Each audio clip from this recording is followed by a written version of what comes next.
As your website grows, maintaining a glossary manually becomes harder to scale.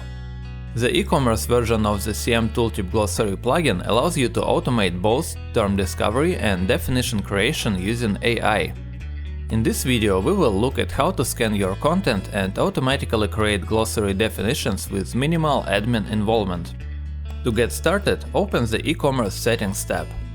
First, choose the AI service, ChatGPT or Gemini, generate an API key and add it to the plugin settings. After saving the settings, go to the Terms Discovery section and select the AI model you want to use. Next, enable Terms Discovery. Choose which post types should be scanned and define how many posts are processed per day. You can track the progress using the progress bar below.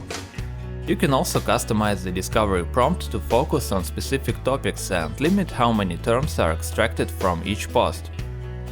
Now enable automatic definition creation and select the default prompt that will be used to generate definitions. You can edit this prompt below and define the preferred length of generated definitions. Make sure the prompt includes the placeholder term, so the AI knows which term it's working with. Save the settings. From this point on, the plugin will scan content daily at midnight and automatically create glossary terms. You can also start the process manually using the Run Now button.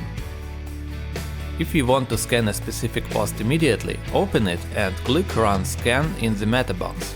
This is useful after updating content with new information. Now let's review the results. Head to the Terms Discovery page in the plugin menu. As all terms are created and published automatically, they appear directly in the Created Terms tab, so we skip the Suggested Terms and Deleted Terms tabs. Here you can view, edit or delete any term, see where it was discovered, check the prompt used, and sort terms by name, publish date or creation method. When auto-creation is enabled, all terms receive the auto-created status. The manual and hybrid statuses are used only when automatic creation is disabled and terms are reviewed manually. This workflow is explained in our another video. That's how CM Tooltip Glossary helps you grow a glossary automatically without spending hours reviewing content. Thanks for watching!